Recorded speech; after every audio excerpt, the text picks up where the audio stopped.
Kalau Anda business owner dan Anda sering merasa sendirian waktu hadapi masalah, waktu ambil keputusan, maka video ini untuk Anda. Realitanya kita adalah tidak semua hal bisa kita bahas dengan tim. Tidak semua keresahan hati kita bisa ceritain sama keluarga, sama pasangan, sama orang tua, sama anak kita, nggak bisa tuh.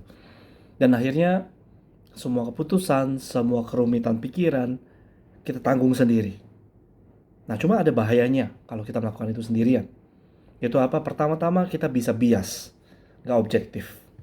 Yang kedua, emosi kita nggak terkoreksi itu. Kita bisa jadi semakin subjektif karena suka, karena senang sama sesuatu, atau kita jadi nggak bisa objektif lah intinya. Atau kita bisa jadi over confident, terlalu percaya diri. Atau bahkan kita jadi overthinking. Ada satu Amsal klasik yang saya ingat. Amsal itu bilang seperti ini, orang yang suka menyendiri itu cenderung mengikuti keinginan sendiri dan menolak pertimbangan yang sehat. Tapi ya banyak banget business owner yang sendirian. Dan sendirian itu lumrah ya. Kesepian bahkan juga lumrah. Tetapi Anda dan saya kita perlu cari seseorang. Di tangan saya ini ada film Lincoln Lawyer, seri ini di Netflix.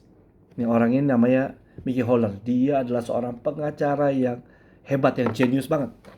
Tapi sparring partner ya, teman diskusinya itu bukan timnya, bukan pasangannya. Tapi teman papanya yang namanya Legal. Nah, Legal ini bukan pengacara paling jenius, dia bukan pengacara hebat di zamannya, tapi dia adalah sosok yang berani menasehati Mickey. Dia berani mengingatkan, dia berani berbeda pendapat dari Mickey Howler. Dan maksud saya apa sih? Maksud saya adalah kalau Anda mencari sparring partner atau teman diskusi, Anda belum tentu harus cari yang lebih pintar. Tapi Anda harus cari orang yang jujur, cukup independen dan berani berkata apa adanya sama Anda. Jadi, saya dorong yuk, mari kita jangan sendirian saat hadapi masalah bisnis. Identifikasi, yuk mari action plan-nya adalah kita identifikasi satu orang yang berani gak setuju sama Anda.